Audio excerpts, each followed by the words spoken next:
शनिवार के दिन आपने देखा होगा बड़ी संख्या में श्रद्धालु पीपल की पूजा कर रहे होते हैं। लोग पीपल को जल देते हैं, दीप दिखाते हैं, काले तिल और गुड़ भी अर्पित करते हैं। दरअसल पीपल को हिंदू धर्म में पूजनीय और आदरणीय कहा गया है। शास्त्रों के अनुसार पीपल में सभी देवताओं और पितरों का वास होता है। शनिवार और अमावस्या के दिन इस पर शनि महाराज का वास होता है, इसलिए शनिवार के दिन इनकी पूजा विशेष फलदायी होती है। इस संदर्भ में कुछ पौराणिक कथाएं भी हैं, आइए जानें कथा के अनुसार।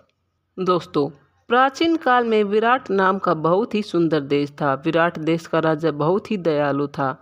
उसी देश में रामू नाम का एक लकड़हारा रहता था। वह रोज जंगल से लकड़ियां काट कर लाता और बाजार में बेचा करता था, लेकिन लकड़ी बेचकर वह अपना और अपने परिवार का गुजारा बहुत ही मुश्किल से कर पाता था। एक दिन अचानक विराट देश के राजा की मृत्यु हो जाती है। पूरे राज्य में यह खबर आग की तरह फैल गई थी। राजा के पुरोहित, पंडित और मंत्री आदि सभी लोग राजा के अंतिम विदाई की तैयारी करने लगे। पंडित ने बोला कि यदि राजा को चिता में हम पीपल की लकड़ियां दे दें तो यह राजा के लिए बहुत ही शुभ होगा। जिस व्यक्ति को अंतिम समय में पीपल की लकड़ियां मिलती हैं तो वह मनुष्य मोक्ष को प्राप्त करता है। मंत्रियों ने भी पीपल की लकड़ी के समर्थन में हाँ मिला दी। सभी बोले, हमारा राजा इतना धर्मात्मा और नेक दिल इंसान था, उसके लिए पीपल की लकड़ियां लानी चाहिए। सभी लोग पीपल की लकड़ियों के लिए तो मान गए, पर पीपल काट कर कौन लाए, क्योंकि सभी को पता था कि पीपल काटने पर पाप लगता है और कोई भी इस पाप का भागीदार नहीं बनना चाहता था। तभी एक मंत्री ने रामू लकड़हारे को बुलवा लिया।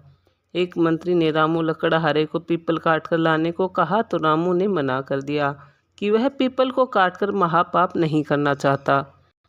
लेकिन मंत्रियों ने उसे बहुत सारी स्वर्ण मुद्राओं का लालच देकर रामू को पीपल की लकड़ियां काट कर लाने के लिए राजी कर लिया। अब रामू जंगल की तरफ पीपल की लकड़ियां काटने के लिए चल दिया, लेकिन उसे सूखा हुआ पीपल नहीं मिला। रामू एक हरे पीपल की कुछ लकड़ियां काट कर लाया। क्योंकि पीपल हरा था तो लकड़ियां गीली थी, इसलिए उसने थोड़ी ही लकड़ियां काटी। वह थोड़ी सी लकड़ियां लाकर मंत्रियों को दे दी और उन लकड़ियों को सूखी लकड़ियों में मिलाकर राजा का अंतिम संस्कार कर दिया।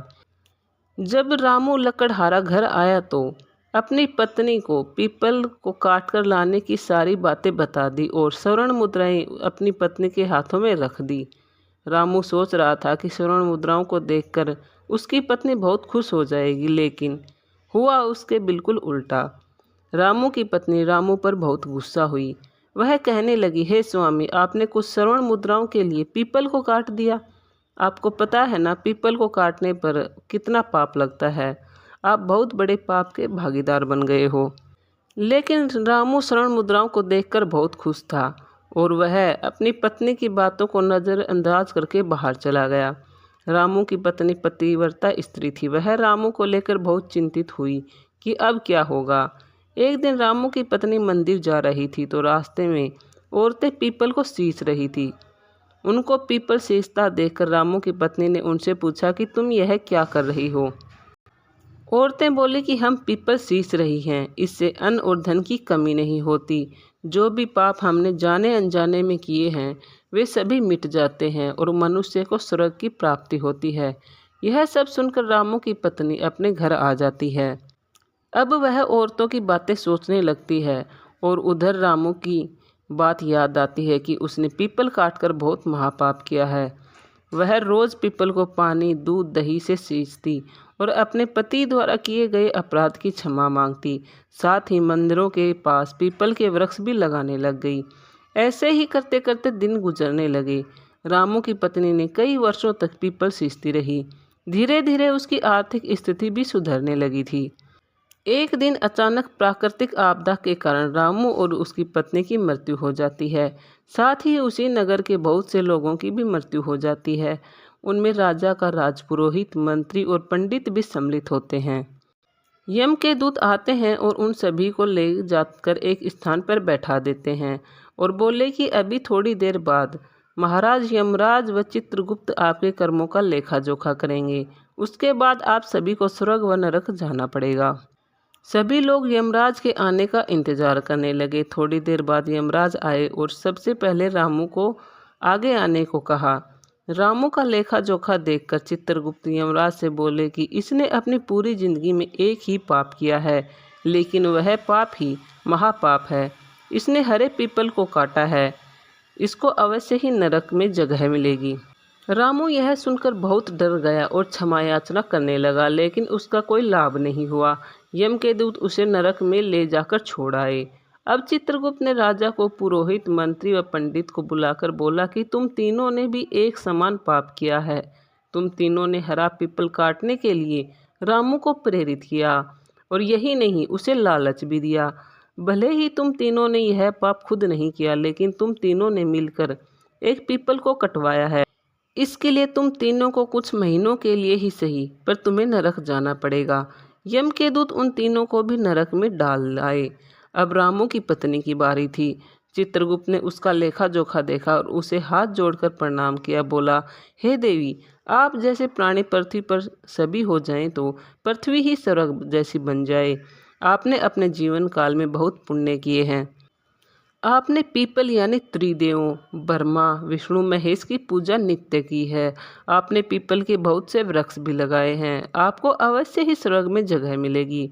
यम के दूत रामू की पत्नी को ससम्मान स्वर्ग ले जाने लगे तो रामू की पत्नी यमराज से विनती करती हुई बोली कि मैं एक बार अपने पति को देखना चाहती हूँ, वे कैसी हालत में है। यमराज रामू की पत्नी की इच्छा का मान रखते हुए उसे नरक में रामू को देखने की इजाज़त दे दी। रामू की पत्नी यम के दूतों के साथ नरक की तरफ चल पड़ी। थोड़ी दूर जाने के बाद उसे चिल्लाने, रोने, विलाप करने की आवाज़ आने लगी। लोग सहायता के लिए चिल्ला रहे थे। यम के दूत किसी को गर्म तेल में डाल रहे थे तो किसी को अंगारों पर चला रहे थे। किसी को भयंकर ठंड वाली जगह में खड़ा कर रखा था तो किसी को गर्म बालू मिट्टी पे लिटा रखा था।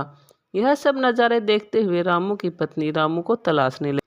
थोड़ी देर बाद रामू राजपुरोहित, पंडित तथा मंत्रियों को एक जगह एकत्रित देखा। उन सभी को गर्म लोहे के खंभों से बांध रखा था। वहीं पास में विराट नगर के राजा भी गर्म खंभे से बंधे हुए थे।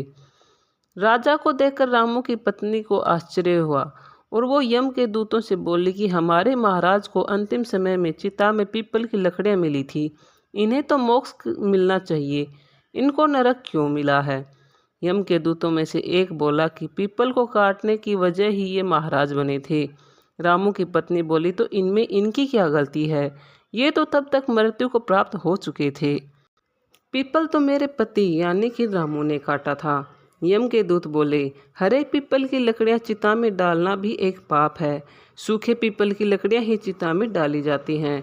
जब राजा ने अपनी मृत्यु से पहले अपनी जायदाद का बंटवारा कर दिया था कि जिससे कि उनसे के पुत्रों में विवाद ना हो, तो राजा ने अपने परिवारजनों या पंडित को यह सूचित क्यों नहीं किया कि जब कभी भी मेरी मृत्यु हो जाए तो मेरी चिता में हरे पीपल की लकड़ी मत डालना, अर्थात ऐसा कोई पाप कर्म मत करना जिससे केवल मेरे कारण कोई पाप का भागीदार बने या फिर मेरी प्रजा पर ऐसा कोई भी संकट आए। जब राजा अपने पुत्रों के हित के बारे में सोच सकता है तो उसने अपनी प्रजा के हित के बारे में क्यों नहीं सोचा। रामू की पत्नी यह सब सुनकर चुप हो गई। यम के दूत रामू की पत्नी को वापस चलने के लिए कहने लगे। तभी रामू की पत्नी बोली कि मुझे एक बार यमराज से मिलना है। यम के दूत रामू की पत्नी को यमराज के पास ले गए तो रामू की पत्नी यमराज के सामने हाथ जोड़कर बोली, हे महाराज, मेरे पति और राजपुरोहित और मंत्री और पंडित से अनजाने में ही पाप हो गए। हमारे राजा तो बहुत ही धर्मात्मा हैं, वो मृत्यु के बाद भी पाप के भागीदार बन गए। मुझसे वो सभी पीड़ा में नहीं देखे जा रहे। हे महाराज, मैं अपना आधा पुण्य उन सभी को दान करती हूँ, आप उन्हें क्षमा कर दें। रामू की पत्नी द्वारा पुण्य दान किए जाने के कारण उन सभी को स्वर्ग की प्राप्ति हुई।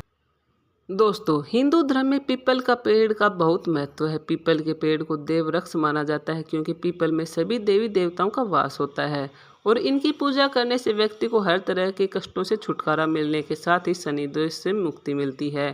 शास्त्रों के अनुसार पीपल के पेड़ में भगवान विष्णु और माता लक्ष्मी का भी वास माना गया। इसके साथ ही पीपल के पेड़ की पूजा करने से पितरों का भी आशीर्वाद मिलता है। ऐसे में जाने कि शनिवार के दिन पीपल के पेड़ संबंधी कौन से उपाय करने से सुख समृद्धि बनी रहती है और शनि की महादशा साढ़े सती आदि से निजात मिल जाती है। शनिवार के दिन नित्य कामों से निवृत्त होकर स्नान आदि कर लें। इसके बाद साफ सुथरे वस्त्र धारण कर लें। कोशिश करें कि सफ़ेद रंग के वस्त्र पहनें। इसके बाद पीपल में जल चढ़ाने के साथ फूल, जनेऊ और किसी मिठाई का भोग लगाएं। इसके बाद दीपक धूप जलाकर अपने इष्ट देव के मंत्र का जाप करें। अंत में पीपल के पेड़ की परिक्रमा करें। ज्योतिष शास्त्र के अनुसार शनिवार के दिन पीपल के पेड़ में जल चढ़ाने के अलावा दूध चढ़ाना भी लाभकारी होता है। शनिवार के दिन लोटे में जल के साथ दूध और थोड़ा सा तिल मिलाकर पीपल की जड़ में चढ़ाएं। इसके साथ ही ओम नमो भगवते वासुदेवाय मंत्र का जाप करते रहें। प्रत्येक तरीके के कष्ट से छुटकारा पाने के लिए पीपल के पेड़ के नीचे साफ मिट्टी से एक शिवलिंग बनाएं। इसके बाद विधिवत पूजा करने के जल में प्रवाहित कर दें। ऐसा करने से भगवान विष्णु के साथ शिव जी का भी आशीर्वाद प्राप्त हो। कुंडली से शनि की साढ़े सती ढैया या फिर शनि दोष से निजात पाना चाहते हैं तो शनिवार के दिन पूरी श्रद्धा के साथ जल चढ़ाएं। इसके बाद 7 बार परिक्रमा कर लें। शनि दोष से मुक्ति पाने के लिए पीपल के पेड़ के नीचे शनिवार के दिन सरसों का तेल का दीपक जरूर जलाएं। इस दीपक में थोड़ा सा तिल भी डाल सकते हैं। दोस्तों, आपको ये वीडियो कैसा लगा हमें कमेंट में ज़रूर बताएं। अच्छा लगा हुआ हो तो एक लाइक और एक सब्सक्राइब ज़रूर करना। धन्यवाद।